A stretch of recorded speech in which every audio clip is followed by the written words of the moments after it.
Right, best Christmas song. Justin Bieber, Mistletoe. Oh, Samantha Miller. No.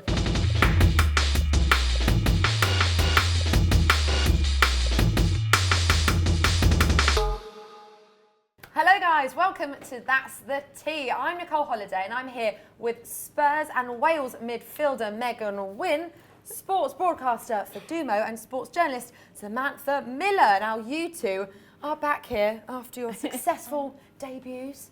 Well done, you made it. Megan, we will judge you by the end of the show. See if I get a call back. Yeah, we'll see. Coming up on today's show, we'll be going through the weekend's FAWSL results. We'll be discussing the Ballon d'Or and the brand new Champions League structure, plus that and more from the world of football. Right, let's start off with a quick FAWSL roundup. So, on the weekend, Chelsea beat Man City 2-1, Manchester United beat Everton 3-1, Liverpool drew with West Ham 1-1, Tottenham 1, Brighton 0, hey, buzzing, Reading 0, Arsenal 3. We've got to do a quick mention for that, you know where I'm going with this, Kim Little's goal. That was... And also just the general build-up to that was quite... It was like a masterclass in how you play football. It was magnificent. It was really good. Beautiful. Then Bristol 0, Birmingham 2. So let's start with the Chelsea-Man City game. Massive for Chelsea to come back from being 1-0 down to beat them 2-1. Great game. I mean, how important is that for Chelsea? They are now unbeaten in the WSL so far. It's interesting because whenever I go to Chelsea games and I've done the commentary, I always say never write Chelsea off. So sometimes Chelsea are 1-0 down and you just know they've got that comeback in them. And Bethany England has been unbelievable. So and it's like a remarkable story because she had to go on loan to Liverpool, prove herself, and then really work her way back into the Chelsea team, and she's just flourishing. She's doing so well, and she obviously scored, and she did that assist as well for Mielda. When Sam Kerr comes in January, though, what's going to happen there? Because that might be quite tough for Bethany England. She might have to fight for her place. Not quite literally. Maybe.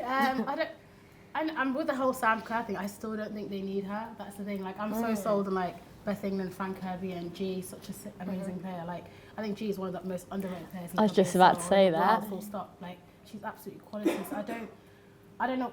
Obviously, I think Sam Kerr is a great player, and obviously, like, was it top 100 out of the Guardians list? So she's definitely someone to watch and will bring quality. But do they need her as Interesting such? to see what happens. Yeah, exactly. Yeah. How are you feeling about her coming into the WSL? Oh, yeah, I think it's massive for the league. I think to have a character of that name is going to be unreal. It's just going to bring so much quality and so much class and bring more attention to the league, I think. I think it will add that competitive element. It's interesting because Emma Hayes, she really makes players fight for their position. So, you know, you look at sometimes players like Ramona Bachmann and you see her on the bench, and for me, she is one of, you know, the best players in women's football. And Emma Hayes isn't afraid to bench players and make them fight and work for their place. And I can just imagine it's going to push the other attacking players even further. Well, that's the thing, like, they can just set the depth of their squad, and then when you're bringing in Sam Kerr as well, they are looking terrifying. I mean, that's like quite a frightening Chelsea side, I reckon right? they'll win it, the WSL. I mean, I was just going to okay, so you She's gone straight in with Straight in. No, I kind of agree. Did you say sorry? I mean, don't apologise to me for Fadumo. I agree. I'm sold. I think they're definitely going to win it. Well, I hope so. Yeah. Anyway. I'd rather take them than Arsenal. Oh, okay. I think it'll be between Arsenal and Chelsea. It might go down to the wire. They've got the advantage where they don't have Champions League football. They can focus on trying to win the league. Arsenal will have Champions League football and the league. But they're both so strong. But they have like that comeback feeling about them. Do they not give you like Liverpool men's team vibes? Like they're just so likeable at the minute. They have that comeback feeling. Like, you know, every time you think they're about to lose, they seem to bring it back. That game against Arsenal at Kingston was really tight. The same way that this game is. So, well, that's the thing, and that's what it's about. Do you know what? You're so right comparing them to Liverpool men's team, because it is that thing of like just getting that win, and no matter how you do it, at the end of the day, whether you start off 1-0 down, they're winning games, and that's going to, you know, be huge for them. There's an interesting stat. So City had only conceded one goal in their first 799 minutes in the WSL, and then conceded twice in that game within the space of a few minutes. Now, okay, so we already like writing off City then? Because we're just talking about, they're gone. No, they're done. Yeah. Really? I don't think we can write them off completely at all. We haven't played City yet, but we've played Chelsea, we've played Arsenal, so we've seen the quality of them. So it'll be interesting to compare them once we do play them to see what they're like. But I don't think we can completely underestimate them, but I think the depth and the quality that both Arsenal and Chelsea have is another level at the minute to anything else in the league. Now, one of the other Manchester teams, Manchester United, good game on the weekend. Yeah. Lauren James. We need to talk about Lauren James. I feel like we spoke about her maybe last time on the show, Fadumo. She's good. She is good. She Yeah, she's okay. She's okay. Because I know she was at Arsenal before, and then I just feel like they must be kicking themselves right now, just looking at her and like how well she's like leading that team forward, and she's so young. That's the crazy thing. about She's it. like just turned 18. Yeah. She scored 2 goals on the weekend. She scored 7 goals in all competitions so far for United. She is a threat, isn't she? Yeah. Do you know what it is? It's her 1v1 skills and just the way she does this roll on the ball and drop of a shoulder. She doesn't look like she's trying, does does she? She just literally just the way past she people. manipulates the ball, people can't deal with it. And I think United's attacking line, but also their defensive, they were losing against teams just narrowly. I think United's been perfect for her. I think Casey Stoney's got her playing really well and kind of got her fitness up to the levels, because I think there was a few queries around her fitness and stuff, but she seems to be flying at the minute. Yeah, and I mean, they started off with quite a few tough fixtures, but they're really proving themselves in the WSL this season. Do we think next season they could be fighting at the... Yeah, Megan's like, yes. Yeah, I think I I think the investment and stuff that they've put into their squad, I think they're only going to get better. And you've seen by the players that they've bought in, people want to play for United, so they won't struggle. Yeah, because it's tight at the top. They've got a really strong side. I mean, the likes of Jess Sigsworth, Leah Galton. Again, like you said, there's so many players in the WSL I think are so underestimated. Yeah. Do we think that good old Phil Neville, will be on that phone anytime soon? He has to be. Yeah, he has to be. All right, honey. Put a word in with your friend. I'll try to do, I'll send him a message after. I was going to say I'll send him a letter. Who does that these days? No, I think she has to be.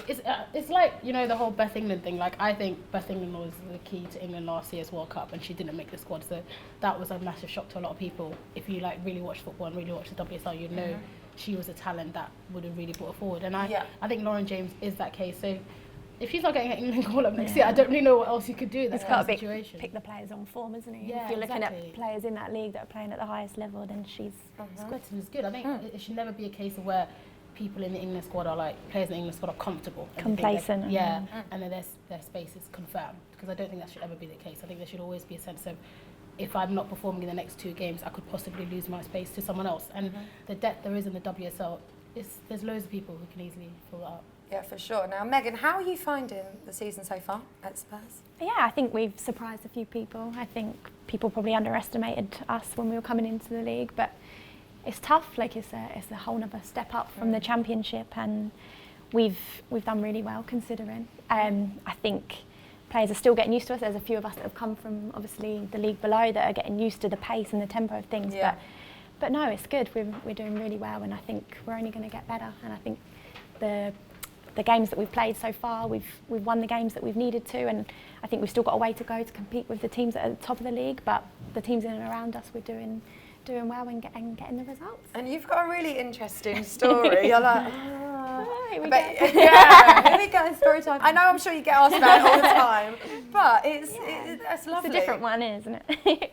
Yeah, so I obviously have supported Spurs my whole life, and my brothers and my dad are massive Spurs fans. So I did go on there on loan for a short period, which was a long, long time ago, and then to kind of see the rise through the ranks. And then, so last year I was working full-time for the club in the HR department, and then playing in the evenings and training in the evenings, and then getting that promotion is kind of a dream come true. And I don't think many people can probably say that they've worked for the club and then played for the club at the highest level. So it's been a great journey and hopefully continues. What was it like then when you guys knew that you had secured that promotion? I mean, that feeling? Because you must have been like, yeah, like give me my P40, my P45 or whatever you give in when you leave a job, rip up your poncho. I'm gone, I'm out of here. But it must have been amazing. Yeah. Oh no, they were really supportive when I was obviously playing for the club and working there. But I don't know if you've seen it, there's a video where we went away to Aston Villa midweek and the whistle blew. We had to get a draw and there was a goal line clearance. I think Ashley Neville headed it off the line. And that moment, I wasn't on the pitch, but I ran onto the pitch with my hands in the air, and it was just a moment of complete chaos. Like everyone was limbs everywhere, and we were just celebrating. What are the main differences then, coming from Championship to full-time in the WSL? I think the level of competition. So we have a big squad. We have a squad of 22 players. So there are going to be weeks where you're not in the squad. So it's tough to deal with things like that. But having that time to work on yourself in training and knowing that you don't have to worry about anything else. You don't have to go to work. You don't have to come home. So I used to get home at like 11 o'clock at night from training and then go to work the next day. But now I can go into training, focus through the day just on myself, on football. So that's one of the main things. And you had your first start for Wales recently. Congratulations. Thank you. Oh, look at the smile on your face. I don't know why I'm being like a cringy mum. But what was that like? That's amazing. Yeah, it's been a long road because we're kind of in and out the squad, and then I've had 12 caps. So I've not had one start in those 12 caps. I've been coming off the bench and things like that. So you're kind of thinking, is it ever going to happen? But I finally got the start, and you've probably seen the video of me getting my shirt and things like that, and I had my parents in the crowd, so that was an amazing feeling. Must be really proud. And all your family as well? Yeah, my dad. Yeah. Well, is that that number like family rivalry? Oh, that's lovely. Right, we're going to embarrass you a bit now. So you posted this picture of you, Josie Green and Hayley Ladd all playing for Wales, so now, and then basically a throwback from 15 years ago. Have you not seen this?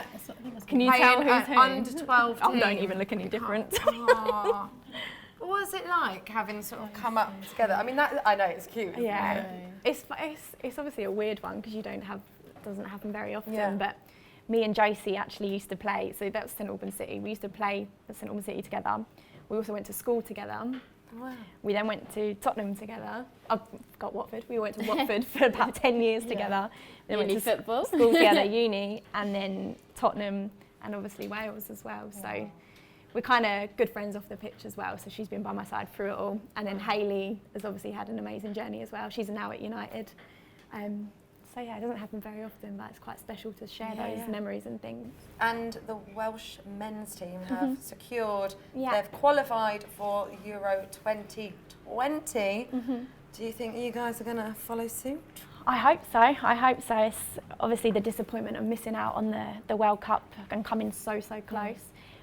There's a lot of players in our squad that this might be their final chance to make it into a major tournament. So the sort of ambition and the motivation that we have as a squad is massive. Like, we know what we need to do. We've obviously got a long way to go, but we're in a good place going into the new year. So like, we're unbeaten. So fingers crossed, we've got the big one next against Norway. So fingers You have crossed. the quality as well, in the sense that a lot of your players now are pretty much professional. In that sense. So you have the quality and the experience of playing regular football. So I think that's an advantage as well. I think the squad's come a long way. The players that we have now, and everyone, like most of the team, are playing at a professional level. So I think we've got the quality. We just kind of need to get the results now. You've got some strong characters in that team as well. Yeah, Tash. And probably one of the most underrated is Sophie Ingle at Chelsea. She kind of goes under the radar, but she is one of my favourite players. She's unreal. Right, we're going to make it a bit festive. I wish I had some tinsel and stuff that I could just have like randomly chucked out here, but you know, we don't. So obviously Christmas is approaching. Are we all excited? Are you Christmas people? Yes. No, not about the Christmas. I love Christmas. I am this year. This year, why this year? Just because my sister's over from America, so it makes it extra special. Oh, that is cute. Yeah. Well, I love Christmas. Don't know why I did that weird singing. So we're going to do a little rapid fire Christmas quiz, okay?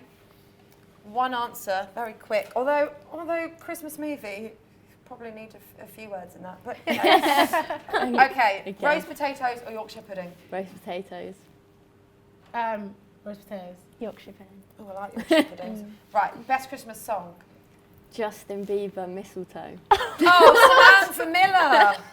No. What's wrong with that? Justin Bieber is what's wrong with Yeah, Oh God. Oh my God, I'm not quite sure. I'm not gonna lie, I don't listen to Christmas songs. I have no idea. Last Christmas. Yeah, no. I'm gave you that. my heart. Okay. Best Christmas movie. Home Alone. Oh, Home Alone. I like Elf. Home Which Alone. Home Alone? First one, I love original. Elf. Yeah. Miracle 34th Street also. Oh yeah, that's quite a good one. I like that one. Yeah, that's one you don't really think of. Yeah. I do like Elf. Massive fan of Will Ferrell. No? No one else? No? Jesus. Right, Christmas cake or Christmas pudding? I don't like Pudding? either. Yeah. What's Christmas cake? Yeah, I was trying to work out What the is it? difference. Well, has one got icing on and one doesn't? I might be wrong. One you set on fire. Yeah, I like the one you I set don't know on what you do fire. at Christmas. No, pudding. you do, right? Yeah. You nutter. Right, best present you've ever been given. Do you know what? It'd probably have to be like a Tamagotchi or a Furby. Do you know what I mean? When you're young. Oh, I loved Furby. Also, I did get some really cool Groovy Chick covers when I was younger as well. Oh my God, same. Our parents definitely shopped in the same Yeah. place. Oh yeah, those the girl. Do you remember Groovy? Do you remember Groovy Chick? Yeah, I remember that. And she was like this, right? That was her move. No, am I going mad I here? think it's on you. So Yeah, you're doing a it's teapot just- impression. Just me. One of my best friends, I remember I must have given her like a football kit for Christmas, and she kind of just looked at me like, I've never played a game of football in my life. I don't need this, like you do. Everyone needs a football kit. Why did you give it to her? Just to try and convince her to Yeah, start just to playing? really convince her to start playing. She didn't start playing. It didn't work that well, but I thought if I maybe soften her up with it, like, you know, buy something, it might, no. It sits She's forever in still- her wardrobe. I mean, yeah, she might be giving it away at this point. You never know. But you know, we're not Framed holding it on any her grudges here. No. Megan, what's the best Christmas present you've ever got? I can't think of one specifically, but How? I Savage. go on holiday next week. So that's Ooh. my present to myself. Where are you that's going? nice to Dubai. Oh, Yeah, a bit lovely. of winter sun. That is I've my never been to Dubai. that's my favourite present to myself. Okay, well, that's nice. I like that. Wait, what's your New Year's resolution? Does anyone actually do them? Is that even a thing? Oh, I don't. No, I I don't. don't. I No. can't keep to them. Like, No. Yeah. Maybe we will this year. I'm just Shall going to we? say, smash my goals. What's your I goals? wasn't sure. exactly. Therapy session, speak. What are your goals? Come on, talk to us. Come on, Snow. I'll have to get back to you on that one. Oh. But We're just going to smash them. Smash the goals whatever that they you've are, not come just up with. smash them. Okay, sure. I don't see the point of them because I feel like everything's just we're kind of like, oh, I'll do it next year, I'll do it next year. Yeah, And then never get around I to hear doing it. you. Megan. I'm going to set a target. Okay, Oh. all First right. WSL goal. Oh, okay. That'll be good. What will be your celebration though? I do the Alan Shearer. Okay, Yeah, okay, standard fine. I love that Alan you've Shearer. already got that. Fine. I mean, I was going to give some suggestions. Okay, come on then. No, it's cool, Megan. I think I do like it. Ooh. Anyway, that is why I don't play football. So Yorkshire tea or PG tips? Yorkshire too. Oh, that was quick. Yeah. Oh, PG tips, guys. I'm a all the PG way. tips girl, yeah. I'm PG tips. Yeah. I love a bit of PG tips. Right, last week Drew went to chat with Casper Lee, who is presenting our Facebook Watch series, The Other Half. The other half is an 8-part Facebook Watch documentary about women's football. So an episode, for example, recently was on the WSL. And then we have episodes about women's refereeing. We have episodes about Olympic Lyon, which is arguably the best club team in the world in women's football. So just really, really good access. I think the access was really surprising. Not that I know how big obviously Copper 90 is, but just kind of little old me was going to be able to interview some of the best players in the world. Ada Hederberg, Lucy Bronze. How was it like meeting them? Yeah, I mean, I didn't expect to meet people on that level, but at the same time I was surprised by how chilled they were and how nice they are. What is shocking is still the lack of media and mainstream media around it, how happy people are and new they are to doing a documentary like ours. I think it's the media's responsibility to tell the stories behind the scenes because that's going to get people more interested in the game. Obviously the game's great, but people love characters and that's going to be really important going forward. What he was saying there is quite true in the sense of that the media do need to keep shining a light on the women's game, on these players, to keep pushing it forward, right? I think people need to not just do it when there's a World Cup or there's a major tournament. They need to be doing it all year round, and I think too many people dip in and out of it, and you just want to see that consistency of, like Casper said, like telling their stories, because there's so many interesting stories to share. And all of us working in women's football, I mean, it's great though to see that a lot of players are becoming household names now. Actually, my mum told me the other day, and Donna, if this isn't true, then I'm coming for you. But she said that she read in the paper the other day that they released, you know, they always do like the top girls and boys names of the year or whatever, and loads of the women's footballers from the World Cup, like loads of the big stars, loads of those names have risen. Megan. Yeah. Megan, whatever, Alex. Yeah, but that's, you know, something like that is pretty cool because it shows that people are taking note and these names are becoming just like everyday names, which is exactly what we want, right? And for young players to have women role models to look up to rather than the standard men's team all the time. Right, let's talk about stuff happening off the pitch. So, the Ballon d'Or. What did we think? So, I mean, we talk about this a lot, okay, but, you know, we've got to give it a mention. Can I just say, so Go on, Sam. You say. Obviously, a lot of people, and I'm sure maybe some of you guys, are criticising, obviously, Megan Rapinoe. Oh, okay. But I do think in her defence, okay, you look at the NWSL, right?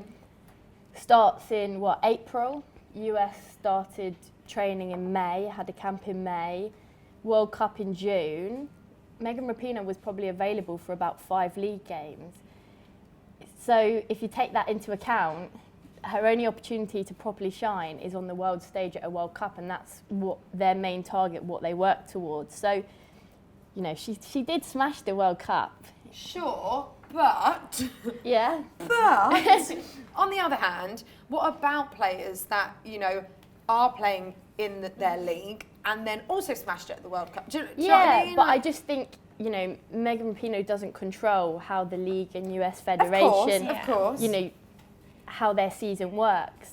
So it's hard for us to say that we've seen Megan Rapinoe throughout the season, but in terms of what she did at the World Cup, it was massive. I think people underestimate the pressure of taking penalties on the world stage, and even her playing in the final when probably she was still injured, and to go through that pain barrier and to still score and golden boot. I just think that there's something that does warrant her getting it, and if you also take into account, you know, her personality and what she stands for as a part of it. I'm not having that. Obviously, her football should be the main thing that does the talking, which it does, but you know, a combination of them both. Yeah, like don't get me wrong, I'm a massive Megan Rapinoe fan. Sure.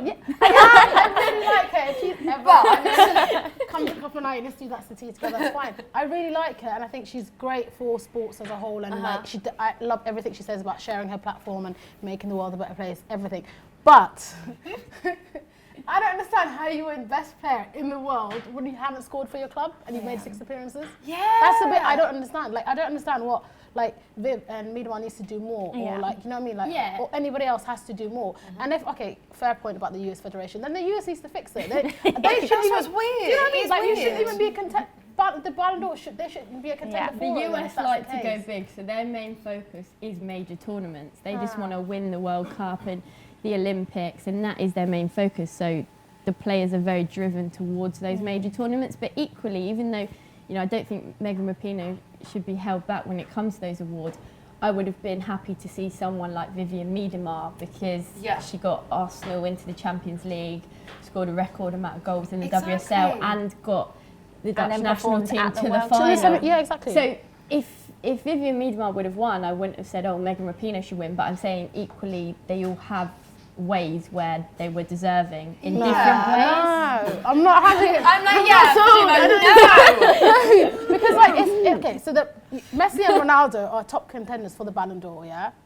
And Are we like agreed on that? That's Of it. course, Because yeah. they're the world's best. Yeah. So equally, the women's award should be the world's best, and Megan Rapinoe is not the world's best. But if you perform on the world stage, does that not make you the world's For best? 6 weeks, no, it doesn't. It does not make you the world's best. I'm telling you, Ballon d'Or needs to come up with a personality award and give it to Megan Rapinoe. And let her have that for the next 15 years. It does not She'd matter. probably be happy with that. Yeah, and that's okay, and she can give us great speeches every week. It's fine, but she cannot win Best Player because like she's not, and that's and stuff like this is what devalues women's football as a whole. Because I feel like if you're not watching, it's probably some guy that's just sat there. It's like I've seen that name somewhere on the news. Let me get her to be like the best. Because it's been all over the media. exactly. It's been, Whereas it's like if you watch the game, you can see who essentially are the best players in the world. And So do you think then, what about Lucy Bronze? Is I that don't fair think to Lucy be Bronze should second? have won it. Like But top second 3 place? maybe. Ooh. Champions League winner. So, Okay, okay, yeah, I can accept hold on. that, I can Who do you accept think that. should have won then? Viv, easy. Okay. Yeah, Vivian Okay. Miedema doesn't get enough credit for what she does. That's a fact. Yeah, Yeah. and she's insane. What about the other weekend when she was involved in 10, Yeah, like exactly. 10 of the goals? And it's like it's building into the stereotype that you need to have a personality about yourself as Yeah. well as be a footballer, Yeah. which is what Alex Morgan and Whereas Miedema probably Viv keeps goes herself under on the radar yeah. a bit. She Exactly. doesn't. What is she, love the 22 or limelight. 23? Yeah, she's so young. I mean, she's like exceptional, and I feel like she should have won it. Yeah, I do agree with you in the sense of I do wonder how much of the emphasis is because someone like Megan Rapinoe is. Do you know what? She's like a star. I think that's quite. Do you know like an accurate way of describing her? Yeah. She is kind of like a star. She's a big face now of women's football, and you know it used to be Marta that everyone knew, and obviously it still is. But now these days, if you're speaking to a lot of young people now that maybe got into women's football from the World Cup, a lot of them will know Megan Rapinoe probably as the first name that comes to their head, and I do think that maybe that's also one of the reasons why, whether it's right or wrong, exactly. that That's what it is. So she does deserve recognition for what she's done for women's football as a whole. She's put it on a complete different platform that she didn't necessarily have to do. She could have easily taken whatever money the federation were paying her and gotten on with her day, but she's coming out and talking about actual issues that exist in society. So yeah, fully credit for that. But not All right. on the pitch. Okay. Yeah. You briefly spoke about the Guardian's top 100 female players. So the judging panel consisted of 93 judges from 44 countries made up of players, coaches and journalists. So the top 5, number 1, Sam Kerr, number 2, Lucy Bronze, 3, Megan Rapinoe, 4, Ada Hegerberg, 5, Amandine Henry. What do we think of that one? I'm just going to pop it there and let you go. You can't say that Sam Kerr doesn't deserve to be up there with the best. Oh yeah, wait, why didn't we talk about her? Yeah. The Within thing Ballon is, there's d'Or. so many She players. could have got it. There's so many quality players now that there's an argument for a lot of them to win things. Sam Kerr, top scorer in the NWSL, top scorer in the W League. That girl doesn't get a break. She goes straight from the US League to the Australian League. It'll be interesting for her to come to Chelsea, come to England and have a proper season where you have your pre-season, you get your break, and that'll be interesting for her to adapt to because she's used to... Well, she's coming in January. Bang, bang, bang, yeah. She'll go straight into it, so it'll be interesting to see how she gets on. I can't wait to see her in the WSL. I'm Oh, excited. it's going to be great. I'm It's going to excited. be absolutely great. And it'll be interesting to see if more players like of her calibre come hither. But back to do the top we- 100. Do we genuinely agree with that? Yeah, we'll take that. Yeah? We won't take Megan Rapinoe being top 3 though. So we'll take Sam Kerr being number 1. I mean, Megan Yeah. would have put Miedema. And where's Miedema there? She ain't in the top 5. Yeah, Miedema See needs what to I be in the mean? top I five. mean, that's quite weird, isn't it? Yeah. Why is that? Because don't I mean, we were understand. saying about her, I think last week on the show, that we keep talking about her on the show because she's so good each week and she's always so impressive. I think she had an unfortunate World Cup. Her World Cup performance wasn't the greatest, and I think that's what maybe held her back a little bit. But I also think if you look at the depth of that squad, it's a really, really good team. And it might be a case of whereas in places like Arsenal, she massively stands out, whereas maybe that squad as a whole, she doesn't just because of the depth there is in that team. But I still think definitely top 5 without question. Oh, completely agree. Right, we're gonna park that one and move on. Are you okay? Have you got it out of our system? I mean, I still really love Megan Rapinoe. I mean, but just Megan's gonna watch. I know, do you know what I mean? And they're like, an apology. this girl hates I me know. so much. I do really like her though. But. She, no, I mean, look, we all do, but everything you're saying is completely fair. And also, you're allowed to have an opinion, regardless of whether Megan hates you or not. Right, let's talk about the Champions League. So I'm sure you've all seen the news about the group stages being introduced from 2021. And also now 3 places for English sides. Great, right? How big is that for the WSL? I think it's going to make it very competitive. Yeah. I think Juicy. for that 3rd spot now, it's going to be Tottenham. Exactly. I mean, I was going to say that, Megan. That was like my next link. No, obviously it's going to be difficult, but there's going to be people going to want to get that 3rd spot now, isn't it? Like not normally 3rd, 4th is not much to play for, but now opens it all up. Yeah. Yeah, so it'll make the league as well more competitive, obviously, because everyone wants to nab that. And there's going to be home and away games with a lot of big teams facing each other. I mean, just generally for the women's game, how big is this change? I feel like there aren't enough Champions League games. Yeah. That's true. Yeah, you want to see more. Like you said, it will make the league more competitive and the Champions League. But I also think there's not enough teams at the moment in the Champions League. So then some of the score lines you don't want to see, and also the final last year in Budapest, Barcelona and Lyon, and I'm not quite sure they're at the same stage yet, but I think it was Emma Hayes that said it, it's easier to get far in the Champions League than it is to win the league, because you can be lucky with the draws, and I think having more games will narrow down the real top teams. I think, what is it, like the current setup, if you are in the Champions League, you only have a couple of games, which I think is crazy. Like to work that hard to get top 2 and only be guaranteed maybe 1 or 2 games, it's mad. So I think adding in extra teams is really important because it builds it in the long run. And just to have that option as especially like if you're a UK fan and maybe don't travel to the rest of Europe to watch football, knowing that you're going to have like the likes of Lyon and Barcelona, etc. coming here to play football, it's amazing. Right, guys, that is all we have time for. Why are you laughing? I want you to be sad. So sad. Thank you, Megan. It's been lovely. Before we go, do you want to tell everyone at home how they can follow you on social media? So my Instagram is Samantha Jade Miller, and my Twitter is Samantha M7PD. Wow! We need to work on that one after the show. Doesn't roll off the tongue, but sure. Mine is Fadumo_OO on both. You were looking at me. I thought you were looking at me like for Just to, like, confirmation. No, that's it.